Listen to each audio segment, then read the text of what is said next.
pouco de explicar o que eles são e depois entrar mais na lógica da comunicação dentro dessa ferramenta aí que a gente está usando para organizar, né, tentar organizar o povo para eleger o Lula, mas também pensando em como a gente quer organizar esse povo a médio e longo prazo, né? Não é só construir comitê para eleger o Lula, mas como a gente pode aproveitar esse processo da campanha para que a gente tenha um caldo organizativo depois, né? Desse povo que a gente está reaproximando aí, né? Tava até perguntando aqui para o pessoal da secretaria se a gente tinha alguma média mínima, né, de quantos comitês temos. Ainda não tem um número exato, as organizações, né, estão estabelecendo suas metas, estão conseguindo, né, colocar cada um dentro do campo de como as organizações estão, né, essas construções. Mas a coisa está deslanchando. Aí nos últimos dias a gente tem visto muitos comitês sendo abertos, né, muitas inaugurações no Brasil todo, e tá indo assim, né? Os comitês, eles surgem como iniciativa aí, né, de 3 organizações, né, que é um pouco da Frente Brasil Popular, que nasce aí, né, no processo do impeachment da Dilma, né, uma construção que vem por parte da unidade do nosso campo político, dos movimentos sociais, das organizações de defesa da democracia no contexto ali do golpe. A campanha Lula Livre, né, que surge quando o Lula ele é preso e se cria toda uma articulação em torno do nosso campo político também, né, em defesa da soltura do Lula e contra nessa prisão política. E também, né, junto aí as organizações que constroem a campanha Fora Bolsonaro, que se fortalecem durante principalmente o processo da pandemia, né? Então, junta esse campo aí, mais os que vão se aproximando em defesa aí da candidatura Lula. Os comitês, eles surgem também, né, como um fruto de observar essa experiência histórica dos nossos movimentos sociais, né, em relação ao processo de trabalho de base, considerando que a gente precisa retomar, né, o trabalho de base. O João Paulo acabou de falar, né, que a pandemia ela separa e afasta a gente, né, bastante do povo. Então a gente identifica que há uma separação, né, entre os movimentos sociais e esse povo que a gente quer organizar.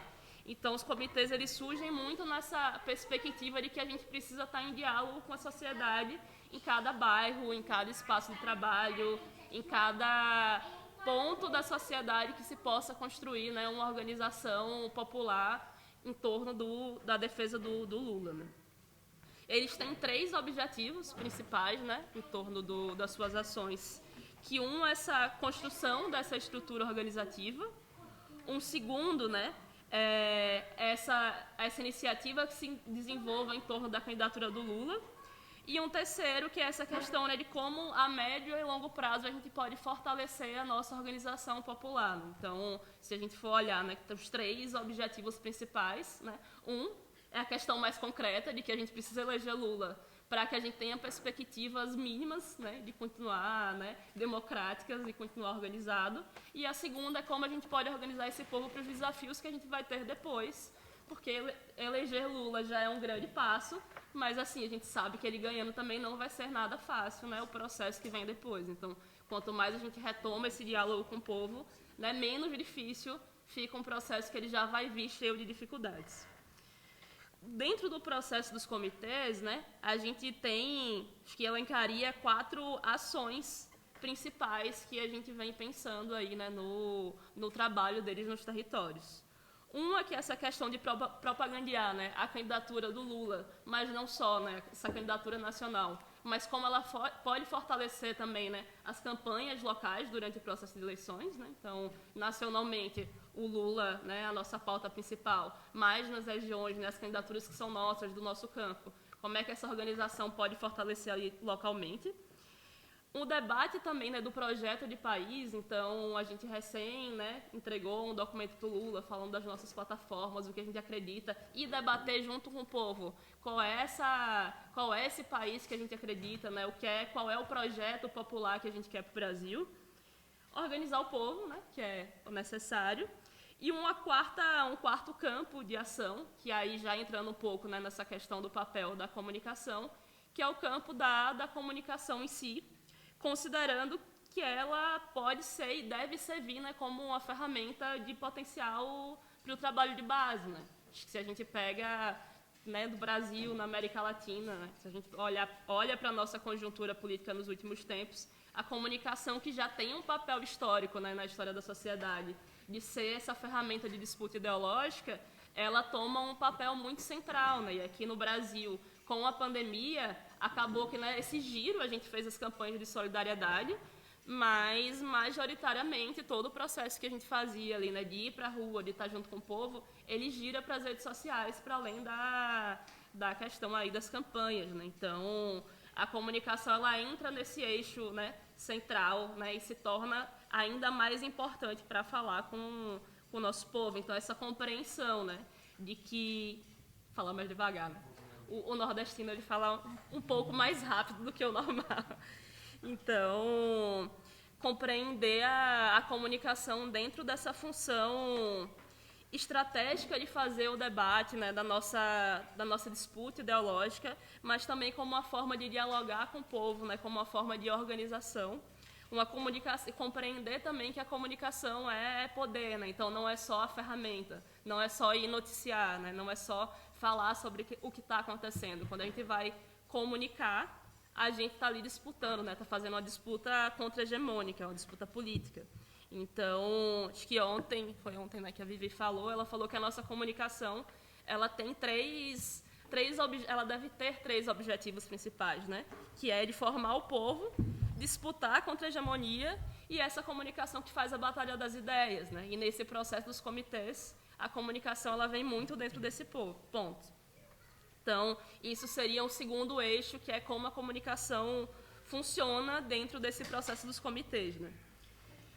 Da comunicação em si, o que é que a gente vem pensando na campanha que colocou, né, a comunicação como um dos eixos principais? Acho que a gente tem trabalhado majoritariamente em duas frentes, né?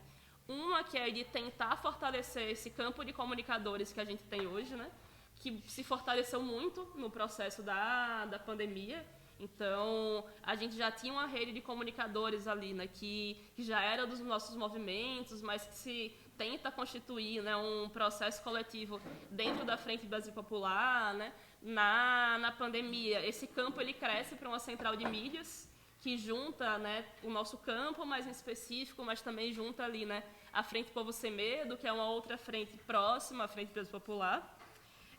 Então, como é que a gente fortalece esses espaços que a gente já tem, como é que a gente reorganiza esse povo que às vezes está cada um fazendo suas iniciativas dentro das suas organizações, né, e às vezes está fazendo o mesmo trabalho, mas não consegue dialogar para fazer um plano conjunto de estratégia em que a gente possa criar uma grande rede de comunicadores, né? Então, isso é um grande desafio hoje, né? Como é que a gente consegue fazer um trabalho encadeado, né, dessas comunicações que a gente tem.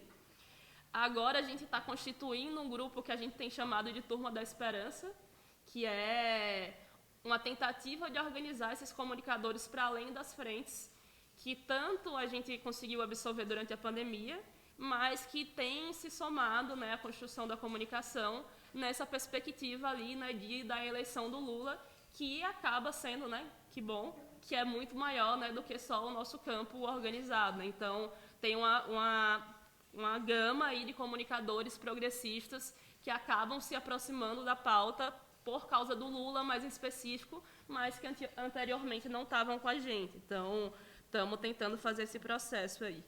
E uma outra coisa que a gente vem pensando também são as construções de comitês mais específicos da comunicação em si, para ver como esses comunicadores, né, juntos conseguem ter uma organização própria. Então, aqui em São Paulo, eu sei porque eu estou nele, mas a gente tem um comitê específico da comunicação que estamos tentando, né, organizar, que funciona um pouco diferente desses comitês mais gerais, né, que são mais mistos, é um comitê mais de trabalho. E aí tem uma segunda frente de atuação, que para além, né, desse trabalho mais pragmático, que é quem vai trabalhar, quem que vai fazer a campanha, que é como a gente usa a comunicação para atrair mais pessoas. E isso também vai em dois campos, né, que é ou atrair mais comunicadores ou atrair mais pessoas, independente se é da comunicação, que é a classe trabalhadora, o povo como um todo, assim, né? Sobre os comunicadores mais em específico, a gente deu um start agora, né, num processo de oficinas de comunicação Então, são oficinas virtuais com temas diferenciados, né? Essa semana a gente fez uma mais voltada para redes, teve de Canva também, que é o que a gente tem usado muito, né? Para facilitar a produção dos nossos materiais. A ideia é que tenha das diversas redes, das diversas formas possíveis, que é pegar quem tem interesse em se formar, né? Em atuar na comunicação e ensinar as pessoas a usar essas ferramentas. E isso abre, né, duas possibilidades, que é, né, tanto essas pessoas que vão produzir os seus próprios materiais e vão chegar ali no grupo do WhatsApp e vão estar difundindo, né, as nossas pautas, quanto as pessoas que se aproximam também e a gente consegue absorver num processo mais orgânico da comunicação e viram outras pessoas para estar trabalhando e tocando tarefa junto com a gente, né. Uma outra frente mais específica que vai para além, né, dessa produção de conteúdo é o campo mais das ações de redes, né, que hoje eu acho que a gente tem tido 4 ações principais, assim, né. Hoje, por exemplo, teve um compartilhaço, né, que é tirar os dias em que as nossas organizações elas vão estar compartilhando as mesmas coisas, né, compartilhando os nossos cards, os nossos vídeos. E eu acho que pensando no campo internacional, por exemplo, isso é um processo que a gente pode pensar coletivamente. Como é que a gente envolve, né, para ter um dia que está a América Latina toda falando sobre o Lula nas redes sociais. Isso tem um peso político, né, para além de ser só o campo do Brasil. Tem os tuitaços, que foram processos, né, que se fortaleceram muito aqui no Brasil durante a pandemia, né, que é subir as tags ali, operar as redes sociais, né, para uma agenda conjunta. Agora a gente está começando a testar os spaces também no Twitter, fizemos alguns, tem funcionado um pouco. E o WhatsApp em si, que é o nosso grande desafio, né, que é o território aí que o bolsonarismo ele corre solto e a gente está tentando ver estratégias nossas também de como a gente pode dialogar cada vez mais com a sociedade dentro desse espaço, desses tantos grupos, né? Então, que temos alguns também, os nossos próprios grupos, mas que ainda funcionam numa lógica um pouco diferente, né? Então, a gente tenta ali de vez em quando chamar o pessoal para fazer os compartilhamentos e tal, mas ainda precisa caminhar muito mais, né? A gente ainda precisa de mais grupos, a gente ainda precisa de mais gente compartilhando as nossas coisas e fortalecendo essa rede maior aí, né? Ela ainda fica um pouco travada. E aí eu acho que dentro desse campo, né, de como temos usado a comunicação, acho que são esses dois processos, né? Um que é mais interno e organizativo e como a gente vai produzir as coisas, e um outro que é esse campo mais da disputa e da batalha das ideias, que depende também um pouco dessa questão né, de como a gente constrói as oficinas, os nossos materiais, mas também como a gente dá liberdade para esse povo que a gente está organizando construir seus próprios conteúdos para que não seja um processo que só, né, esse núcleo aqui fechado, ele constrói os materiais e o povo só recebe e constrói. Assim, acho que no Levante mais específico, há alguns anos a gente vem falando que a nossa militância, todos os militantes do Levante devem ser potenciais comunicadores, né? Então, eu acho que isso é uma coisa que a gente tem que tomar para o povo como um todo. A gente tem que olhar todos os indivíduos e todos os militantes das nossas organizações como potenciais comunicadores que não vão ficar só esperando também.